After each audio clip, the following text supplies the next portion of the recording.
मंत्री परिषद में শনিবার मेरे साथी ৭২তম প্ল্যানারি বৈঠক অনুষ্ঠিত হয় सुकांत আগরতলা मजमुदार जी, এই অধিবেশনে সভাপতিত্ব করেছেন কেন্দ্রীয় यहाँ স্বরাষ্ট্রমন্ত্রী অমিত শাহ সহ আরও गृह सचिव সম্মানীয় অতিথিরা। বৈঠকে কেন্দ্রীয় মন্ত্রী অমিত শাহ তার और কি প্রতিক্রিয়া ব্যক্ত করলেন नॉर्थ চলুন ईस्ट তা के सभी দেখব। राज्यों से पधारे हुए मुख्यमंत्रीगण, राज्यपालगण और सभी राज्यों के प्रमुख अधिकारीगण, आप सभी का मैं 72वीं संपूर्ण बैठक में स्वागत करता हूं। एक प्रकार से 10 साल नॉर्थ ईस्ट के लिए बहुत महत्वपूर्ण रहे हैं और नॉर्थ ईस्ट को जिस प्रकार से प्रधानमंत्री जी ने इस 10 साल में न केवल देश, पूरी दुनिया के फोकस पर लाकर खड़ा कर दिया, ये नॉर्थ ईस्ट के लिए युग परिवर्तनकारी मौका है। नॉर्थ ईस्ट बहुत समय से दिल्ली के लिए सिर्फ भाषणों का मुद्दा रहता था। प्रधानमंत्री जी ने अपने विजन से, अपने संवेदनशीलता के कारण नॉर्थ ईस्ट को विकास के फोकस में लाकर रख लिया। एक और तो इस 10 साल में नॉर्थ ईस्ट के अंदर अभूतपूर्व इंफ्रास्ट्रक्चर के विकास के कारण दूरी कम करने का काम हुआ है और दूसरी ओर नॉर्थ ईस्ट के लोगों की दिल्ली से दिल की दूरी को भी कम करने का काम माननीय प्रधानमंत्री जी ने किया है। क्योंकि एक बार जब प्रधानमंत्री जी स्वयं नॉर्थ ईस्ट को प्रमुखता दिए तो अपने आप पूरे केंद्र सरकार की प्रमुखता नॉर्थ ईस्ट के तरफ आगे बढ़ गई और आज हमारा नॉर्थ ईस्ट अनेक प्रकार की विविधताओं के बावजूद विकास के रास्ते पर चल पड़ा है। 10 साल पहले नॉर्थ ईस्ट के 200 से ज्यादा अधिक जनजातीय समूह, 195 से ज्यादा बोलियां, ये हमारे लिए एक दृष्टि से वीकनेस बनकर अलग अलग विवादों का कारण बनी हुई थी। आज 10 साल के बाद पीछे मुड़कर देखते हैं तो वही वीकनेस को हमारी ताकत में, स्ट्रेंथ में बदलने का काम प्रधानमंत्री जी ने किया है। आज 200 से अधिक जनजातीय समूह हमारी सांस्कृतिक विरासत के कारण पूरी दुनिया का आकर्षण का केंद्र बना है, हो चुका है। अब समय आ गया है कि नॉर्थ ईस्ट को भी, नॉर्थ ईस्ट के हर नागरिक को संविधान ने दिए हुए अधिकार मिले, उसकी संपत्ति के रक्षण का अधिकार मिले, इसके सम्मान के संरक्षण का अधिकार मिले और उसके परिवार के संरक्षण का अधिकार मिले, जो ये 3 संहिताओं में है। अब समय आ गया है नॉर्थ ईस्ट के पूरी पुलिस का कल्चर बदलने का, इसकी दिशा बदलने का। यहां शांति हो चुकी है, अब हमारा ध्यान उग्रवादी जुथों के साथ मुठभेड़ की जगह नागरिकों को उनके अधिकार मिले, इसकी और पूरे सभी राज्यों के गृह मंत्रालय का ध्यान डाइवर्ट करना पड़ेगा। इसके लिए नॉर्थ ईस्ट के हर राज्य की पुलिस के अप्रोच के अंदर, ट्रेनिंग के अंदर और फोकस के अंदर, तीनों के अंदर परिवर्तन करने की जरूरत है। परंतु इसकी पूर्व शर्त है कि ये तीनों संहिताओं का कंप्लीट इंप्लीमेंटेशन नॉर्थ ईस्ट के राज्यों के साथ अंदर हो जाए। मेरे सभी राज्यपालों से विशेष आग्रह है कि आप स्वयं इसका मॉनिटर करिए, क्योंकि नागरिकों को एफआईआर करने से न्याय मिलता है, ये भाव नॉर्थ ईस्ट में खड़ा करना बहुत जरूरी है। क्योंकि नॉर्थ ईस्ट पुलिस का पूर्ण फोकस 4 दशक तक इंसर्जेंसी के साथ लड़ने में रहा है। अब इंसर्जेंसी नहीं है तब नागरिक के अधिकारों को हमने प्रस्थापित करना चाहिए। मैं फिर से रिपीट करना चाहूंगा, पुलिस की ट्रेनिंग, पुलिस का फोकस, ये दोनों हमें बदलना पड़ेगा, तभी जाकर हम संविधान दत्त अधिकार जो पूरे देश के नागरिकों को मिले हैं वो नॉर्थ ईस्ट के नागरिकों को दे पाए।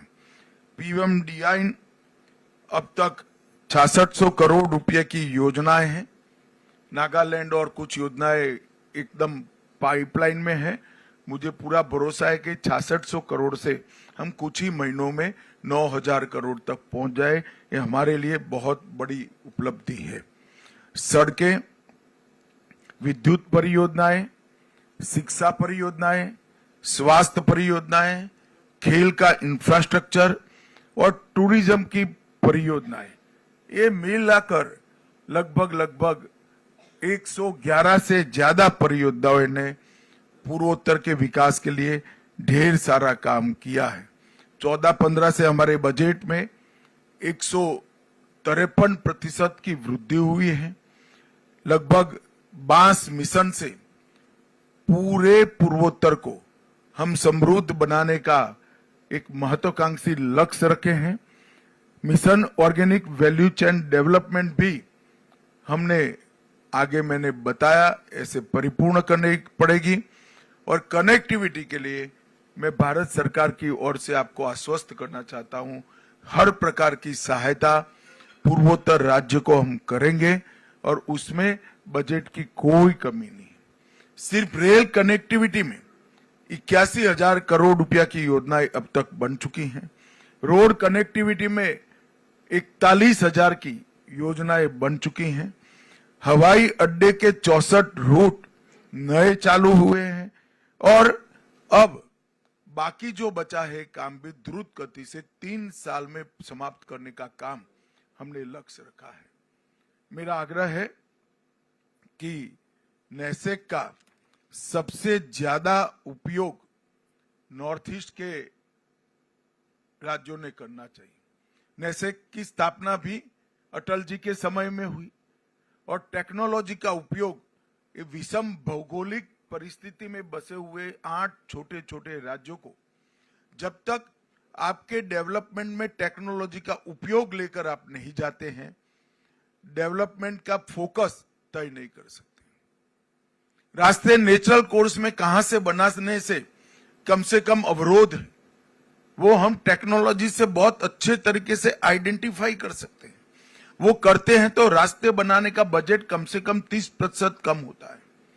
बाढ़ से हम ग्रस्त हैं, बाढ़ को डाइवर्ट कर कर बड़े तालाब बनाकर टूरिज्म, एग्रीकल्चर और बाढ़ से बचना तीनों लक्ष्यों को सिद्ध कर सकते हैं। आसाम ने प्रायोगिक स्तर पर 15 बड़े तालाब बनाए हैं। सभी राज्यों ने ये बाढ़ से निजात पाने के लिए और पानी के स्टोरेज के लिए इसका उपयोग करना चाहिए। आसाम के मॉडल को समझना चाहिए। मैं चाहूंगा कि एनईसी भी आसाम के मॉडल को बाकी सारे राज्यों में जहां जहां प्लेन जगह उपलब्ध है वहां पर बड़े तालाब बनाकर टूरिज्म, इरिगेशन, ड्रिंकिंग वाटर और बाढ़ से निजात, ये चारों लक्ष्य को सिद्ध कर सकते हैं। और इसके लिए भी टेक्नोलॉजी का उपयोग महत्वपूर्ण तरीके से हो सकता है।